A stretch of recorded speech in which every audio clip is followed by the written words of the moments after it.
¿Qué tal amigos del Financiero? Muchas gracias por acompañarnos en este video donde estamos con el economista Eli Feinsay, a quien le agradezco por estar con nosotros. Muchas gracias, Manuel, por la invitación. Un placer, como siempre, estar por acá. Muchas gracias, don Eli. Bueno, Costa Rica, para nadie es un secreto, atraviesa un momento muy complicado a nivel de sus finanzas públicas. El país pues se debate entre cómo recortar el gasto, cuáles son las vías para hacerlo y la resistencia de algunos grupos también. Y por eso hemos invitado a don Eli para conversar sobre un tema que desarrollamos en el Financiero, y es la posibilidad de cerrar algunas instituciones públicas, cuáles serían esas instituciones públicas, y por supuesto también la opción de vender lo que se llama popularmente la joya de la abuela, don Eli. Entonces, ¿qué tal si empezamos hablando un poco cómo fue que el Estado se fue haciendo grande y cómo fue que esas instituciones vinieron a suplir algunas necesidades de inflexibilidad que tenía el gobierno central, ¿verdad? Sí, bueno, tenemos una filosofía que viene de 70 años atrás del estado del bienestar, ¿verdad? Que se supone que le resuelve a las personas las necesidades básicas. Y esto al principio se presta a través de algunas instituciones, ministerios, etcétera. Eventualmente las reglas del gasto público se vuelven muy complejas para poder estar otorgando esta serie de beneficios, y entonces se empiezan a crear instituciones autónomas que se supone que van a tener mayor facilidad para otorgar esas ayudas, ¿verdad?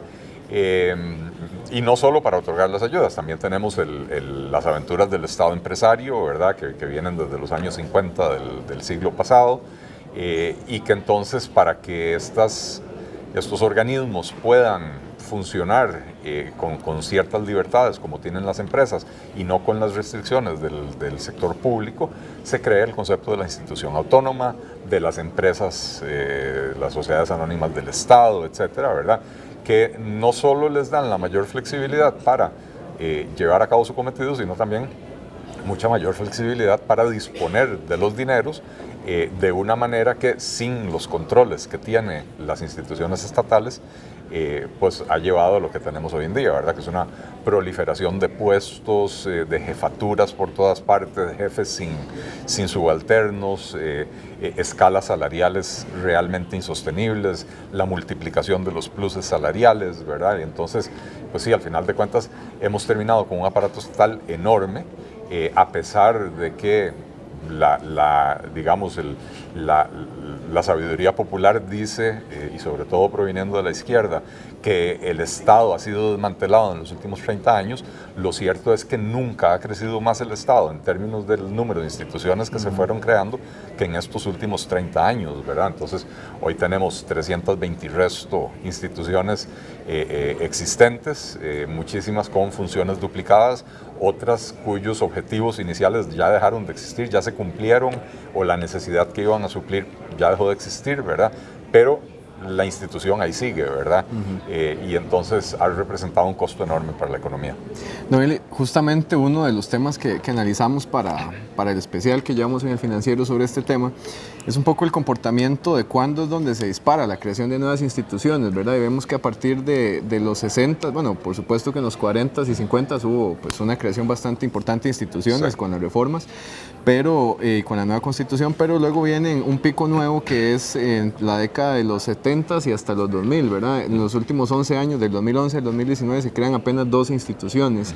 Entonces, creo que se va comprendiendo un poco cómo la creación de instituciones pues, va afectando al Estado. Así es. Desde su perspectiva, don Eli, ¿cuáles son algunas de las instituciones o de las áreas, ¿verdad? Porque tenemos el sector social, por un lado, correcto, tenemos el sector de vivienda, por el otro lado, tenemos el sector financiero. ¿Cuáles son algunas instituciones que usted ve que podría el gobierno tomar algunas decisiones como de cierre o de fusión?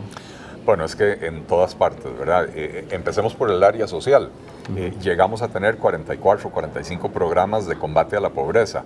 La pobreza tiene estancada 25 años por encima del 20%. Entonces, uno tiene que empezar a cuestionarse, bueno, ¿qué hemos hecho tan mal que el país destina como porcentaje del PIB una cantidad enorme de recursos para el combate a la pobreza?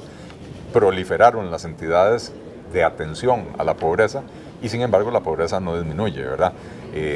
Tener 44, 45 programas quiere decir que uno tiene 44 directores ejecutivos, 44 departamentos legales, 44 plataformas de servicio, 44 proveedurías, etcétera, ¿verdad? Entonces, y por supuesto auditores y todo lo demás. Entonces hay una multiplicación de funciones cuando lo que se podría hacer es fusionar buena parte de estos programas. De hecho, hay algunos que deberían ser cerrados porque simple y sencillamente no hacen nada, ¿verdad?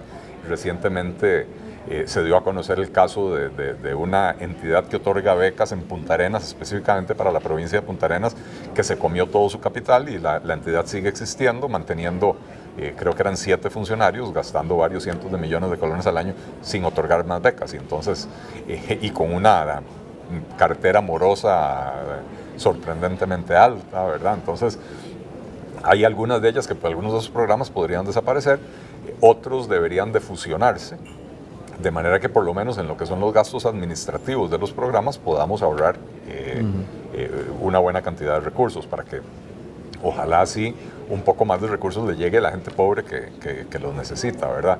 Y esto, para no hablar, que no es el objetivo del programa hoy, para no hablar de que el enfoque de combate a la pobreza mediante la entrega de ayudas es un enfoque erróneo, ¿verdad? Deberíamos de estar pensando en cómo darle a las personas las herramientas necesarias para que se puedan sostener por sí mismos y no estar dependiendo per sécula de las ayudas, ¿verdad?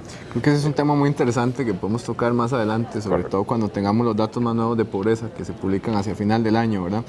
Volviendo al tema de las instituciones, bueno, el gobierno se aprobó el año pasado una ley que vuelve a transferirle las potestades de las instituciones autónomas presupuestarias al Ministerio de Hacienda y se las quita a la Contraloría General de la República, y eso se debe reflejar en el presupuesto del 2021. ¿Qué efectos cree usted que pueda tener esa ley, por ejemplo, de que vuelve a darle ese control al gobierno central y se lo quita a la Contraloría? Bueno, el hecho de que el control lo tenga el gobierno central no es garantía de absolutamente nada, excepto que va a transparentar la realidad de las finanzas públicas, ¿verdad? Porque hoy en día consideramos presupuesto nacional solo lo que le presenta el gobierno a la Asamblea Legislativa, que realmente es un segmento muy pequeño de lo que es todo el aparato público. Todas las instituciones autónomas van a la Contraloría y eso como que pasa por debajo del radar, ¿verdad? Al final de cuentas, la Contraloría, en la revisión de los presupuestos que le toca hacer hoy en día, tiene más poder que la propia Asamblea Legislativa en términos monetarios, ¿verdad? Entonces, esto va a permitir transparentar el tema del gasto público, que el público entienda que todo eso también es gasto público y que a pesar de que muchas de esas instituciones dicen, no, pero es que nosotros generamos recursos, por ejemplo, la Caja por la vía de las cuotas de la Seguridad Social, Recope porque vende, o el ICE porque vende combustibles y electricidad, etcétera, pero al final de cuentas sigue siendo parte del sector público, sigue siendo gasto público y eso hay que transparentarlo para poder ponerle un control al crecimiento del gasto. Parte de la problemática que estamos viviendo hoy, de lo que yo he llamado la rebelión de las entidades públicas que no quieren someterse a la regla fiscal, es parte precisamente de eso, de que por el hecho de que no entran en el presupuesto nacional, se cree que entonces ya eso, como no afecta el cálculo del déficit, no habría que tocarlo, cuando el Estado es uno solo compuesto de 325 entidades, pero es un solo Estado costarricense y entonces el gasto público tiene que ponerse bajo control en su totalidad.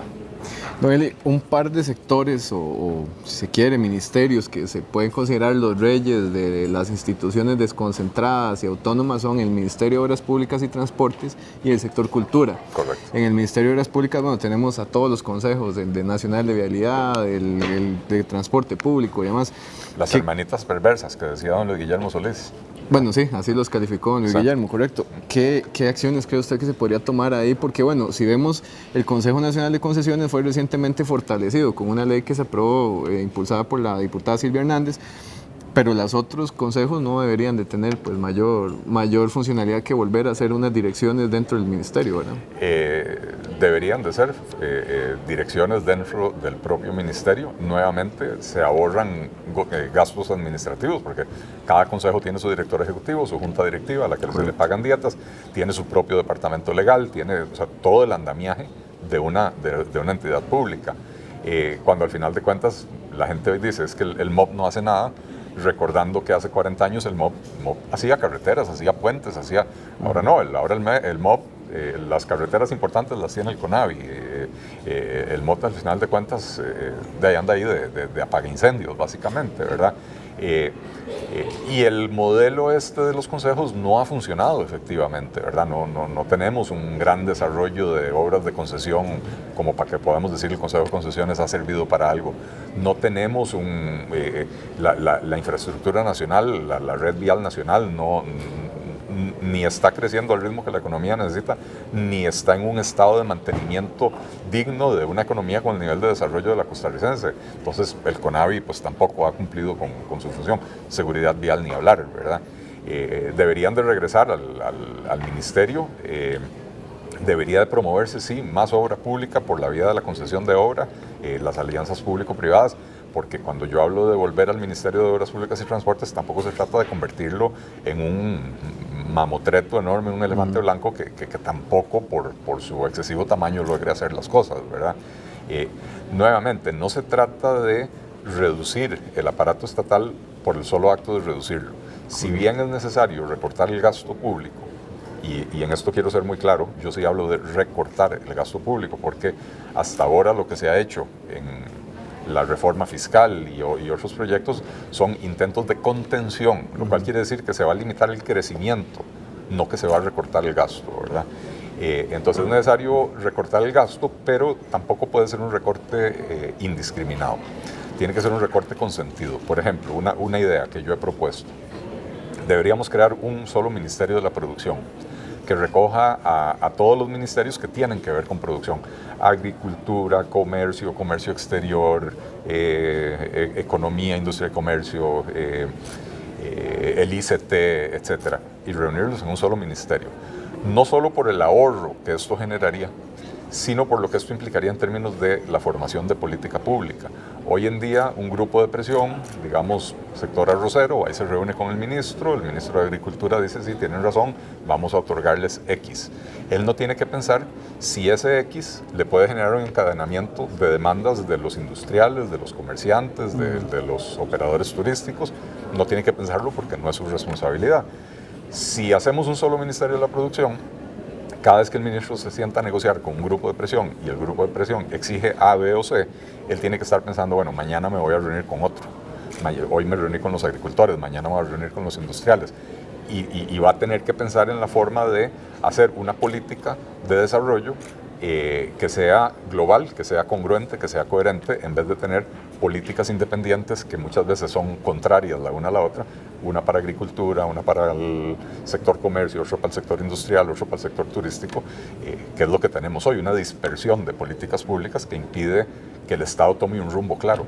Noel, usted trae un concepto muy importante a la conversación y es el tema de fusión también de instituciones, ¿verdad? Correcto. Había un esfuerzo que había presentado Otón Solís cuando fue diputado del proyecto Cerrar, ¿verdad? Correcto. Cuyo nombre ya de por sí no cayó muy bien en algunos sectores políticos. Sí. Ese proyecto básicamente proponía reducir el tamaño del sector social y crear un ministerio rector de toda la parte de asistencia social y de ayudas sociales y de lucha contra la pobreza, y quitaba algunas instituciones como el IMAS y las becas y demás, y las llevaba ahí. En el sector social, ¿usted ve viable o cree que podría ser el primer sector en el que se pueda hacer este tipo de esfuerzos? También un poco entendiendo los tiempos políticos en los que estamos. Bueno, yo creo que es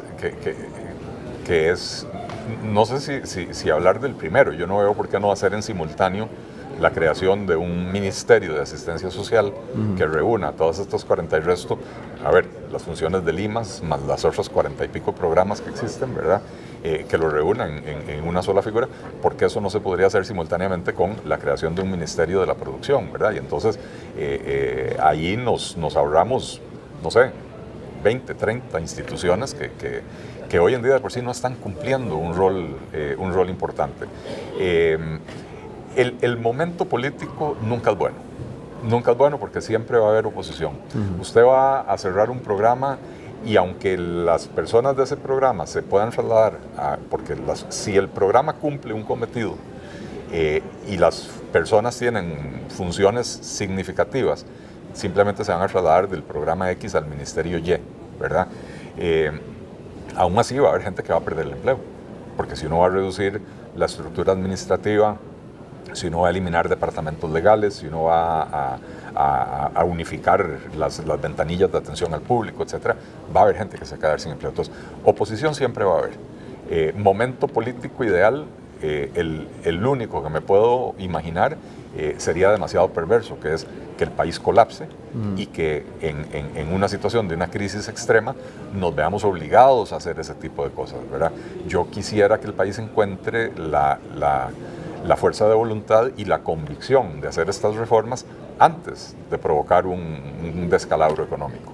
Bueno, recientemente y antes de esta entrevista conversaba con la ministra de Planificación, Pilar Garrido, y ella hablaba de que la primera línea del gobierno es terminar la parte de consolidación fiscal con las propuestas de reactivación económica que ya han presentado y proyecto de empleo público, y que estarían pensando en una segunda línea. O sea, vemos que no es una prioridad inmediata del gobierno la presentación de este gran proyecto de fusión, de cierres y demás, pero que sí llegaría antes del 2021. Evidentemente en medio también de alguna coyuntura sindical no muy buena para el país. Entonces, sí, ¿cuál es la lectura que hace usted de este momento? Lo estaremos viendo para el próximo año, posiblemente, esta iniciativa, en medio de la discusión, de la ley de empleo público. Yo creo que, el gobierno como que quiere llevar esto de manera secuencial, ¿verdad? Entonces, ya tienen la reforma fiscal, quieren ir ahora con la ley de empleo público y después de la ley de empleo público entrarle al tema de la reforma del Estado. No sé qué tienen ellos en mente cuando hablan de reforma del Estado. Yo lo único que he visto, acciones concretas, fue un anuncio que hizo la ministra Pilar Garrido cuando dijo: acabamos de cerrar las primeras 6 instituciones estatales. Y me pongo yo a investigar de qué se trata el asunto, y es un decreto que emiten donde mandan a cerrar instituciones que nunca existieron, que fueron creadas pero sin presupuesto, por lo tanto nunca vieron la luz, nunca nacieron. Y entonces, perdón, si eso es reforma del Estado, porque eso lo que es quitar un poco de papel del escritorio. Usted tenía el escritorio muy lleno de basura, quitó un poco de papeles, pero usted no ha reformado el Estado haciendo eso, ¿verdad? Entonces, ¿qué tiene la ministra en mente o el gobierno en general cuando hablan de reforma del Estado? Para mí sigue siendo un misterio. Ahora, hacerlo secuencialmente me parece que es un error desde la perspectiva de los tiempos de la política, porque se va a llevar el resto de este año con la reforma de la ley de huelgas. Sin lograr esa reforma va a ser imposible pasar la reforma del empleo público. El empleo público se va a llevar buena parte del próximo año, y para cuando ellos quieran promover cualquier medida de reforma del Estado ya prácticamente vamos a estar inmersos en un nuevo ciclo electoral, y entonces eso lo vuelve imposible, ¿verdad? Cuando el problema económico que tenemos hoy, lo tenemos hoy, no lo tenemos en el 2021, no lo tenemos en el 2022. Hoy hay una pérdida de confianza absoluta de los consumidores, de los productores, de los inversionistas en el rumbo que está tomando la economía. Y la reforma del Estado es una medida que no solo va a producir ahorros en el mediano plazo, sino que el hecho de que se empiece a tramitar y que se empiece a avanzar en esa dirección es una medida generadora de confianza. Por lo menos el inversionista dice: ok, aquí están sucediendo cosas importantes. Se hizo la reforma fiscal, es insuficiente, pero es un paso en la dirección de ordenar las finanzas públicas. Si se aprueba la ley de huelgas, se le va a poner control al desorden que hemos tenido en el último año y medio, 2 años con este tema de las huelgas, que no fue toda la vida. Esto fue desde que Luis Guillermo Solís decidió retirarle el veto a la reforma procesal laboral, dejando básicamente el tema de las huelgas a la libre, ¿verdad? Donde cada quien se manifiesta cuando se le pega la gana, por lo que se le pega la gana, sin ningún tipo de consecuencias, ¿verdad? Entonces, si esto pasa la consulta de constitucionalidad, vamos al segundo debate y se aprueba, bueno, ahí hay otra medida positiva, ¿verdad? Si la reforma del empleo público es una reforma que vaya a, nuevamente, producir un ahorro en el gasto público, también será una medida positiva. El proyecto de ley que presentó el gobierno lamentablemente presenta escenarios y no sabemos cuál van a adoptar los diputados, pero 4 de esos 5 escenarios lo que producen es un incremento del gasto público en los primeros 20 años, cuando es justamente cuando tenemos que recortar el gasto público. No podemos simplemente decir: vamos a aumentar el gasto público ahora porque dentro de 20 años va a caer, porque cuando necesitamos recortarlo es hoy, porque hoy es cuando tenemos déficits del 6-7% durante 10 años seguidos, ¿verdad? Don Eli, Hay un tema, bueno, que no quiero que se acabe el tiempo sin que lo toquemos, y es el tema de la posible venta de instituciones, ¿verdad? Lo que se conoce popularmente como las joyas. Las joyas. Las joyas. ¿Cuáles son algunas de esas joyas que usted ve? Porque también ahorita tenemos joyas, pero si no se venden pronto, puede que no valgan lo mismo ahora, que podrían valer más adelante, ¿verdad? Y eso es un magnífico punto, Manuel, porque, a ver, en Costa Rica por tratar de cuidar las joyas las terminamos perdiendo, y vea lo que pasó con el Banco Anglo, vea lo que pasó con el Bancrédito, ¿verdad? Nuevamente, con la mentalidad de que el ahorro, o sea, no tiene que ser ahorro simplemente por el ahorro, sino que tiene que ser buscando generar eficiencia, buscando generar reactivación económica. Uno de los mayores problemas que tenemos en este país es el costo del crédito. Los empresarios se quejan constantemente de que endeudarse en este país es carísimo, ¿verdad? Porque los márgenes de intermediación son muy elevados. Y esto se debe básicamente, a final de cuentas, a que tenemos ahí 3 elefantes blancos, los 2 bancos estatales y el banco paraestatal de los trabajadores, ¿verdad? Con unas estructuras administrativas hiperinfladas, que son los líderes en el mercado, son los que básicamente determinan tasas de interés y tienen unos márgenes de intermediación enormes, ¿verdad? Tremendamente elevados. Y la única forma de reducir eso es introduciendo mayor competencia en ese mercado. La gente se engaña pensando que porque hay 8 o 10 bancos privados y hay 8 o 10 cooperativas de ahorro y crédito, que eso significa que hay competencia. No, en realidad no hay una competencia efectiva. Lo que hay son bancos relativamente más pequeños que se han acomodado a la ineficiencia de los bancos estatales y ganan su dinero siendo más eficientes, aprovechándose de esos márgenes elevados, ¿verdad? Entonces, vender el Banco de Costa Rica debería ser, pero ya, ¿verdad? Y en una licitación pública internacional con el requisito ineludible de que el comprador sea un banco internacional de primer orden para que venga aquí a meter competencia de verdad. No es vendérselo a un grupito de cooperativistas de X lugar, ¿verdad? Porque para que se quede en manos costarricenses. No, esto se trata de meter competencia en serio, ¿verdad? Entonces, el Banco de Costa Rica. Siempre en el sector financiero, el INS. El INS perfectamente es una institución que podría ser vendida, o buena parte de su cartera podría ser vendida, ¿verdad? Con un valor muy alto que podría incluso ayudar a disminuir el endeudamiento público o a promover obra pública, etcétera, ¿verdad? Así que ahí tenemos 2 importantes. Recope yo creo que ya hoy no vale nada, como para pensar en venderla, ¿verdad?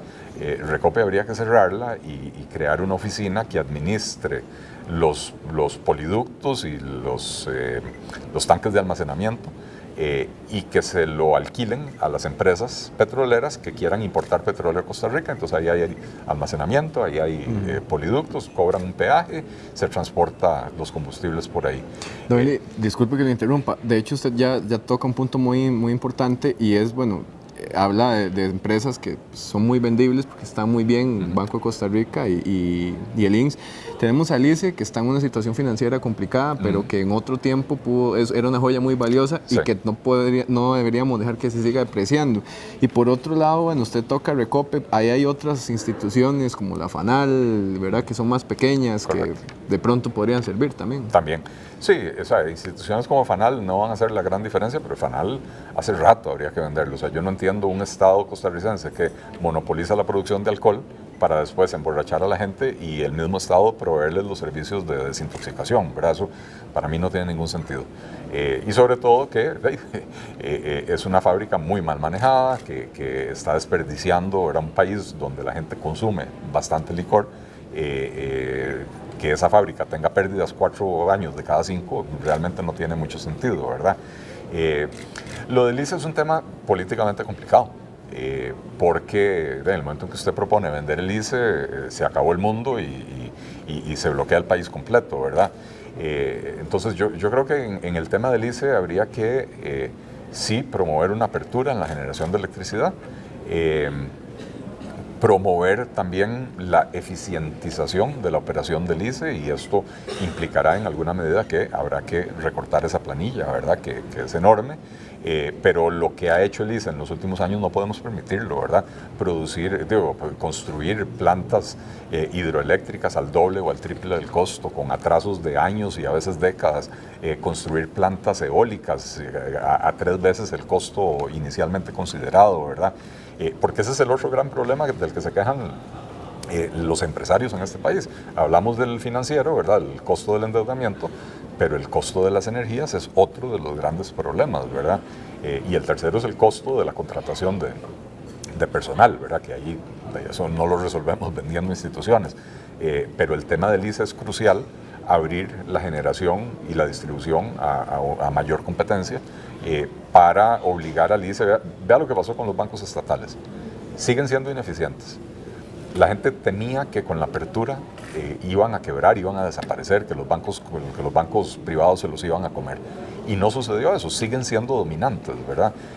Y yo creo que con una mayor apertura el ICE seguirá siendo dominante por mucho tiempo también, pero la apertura y la competencia la obligará a tomar decisiones para mejorar su eficiencia, porque de lo contrario sí, se la comen, ¿verdad? Don Eli, muchísimas gracias por acompañarnos. Manuel, un placer. Este es un tema muy amplio y yo creo que se va a prestar para bastante debate estas publicaciones del Financiero. Por supuesto que el video lo pueden seguir viendo en www.elfinancierocr.com y también seguir las diferentes publicaciones en nuestras redes sociales.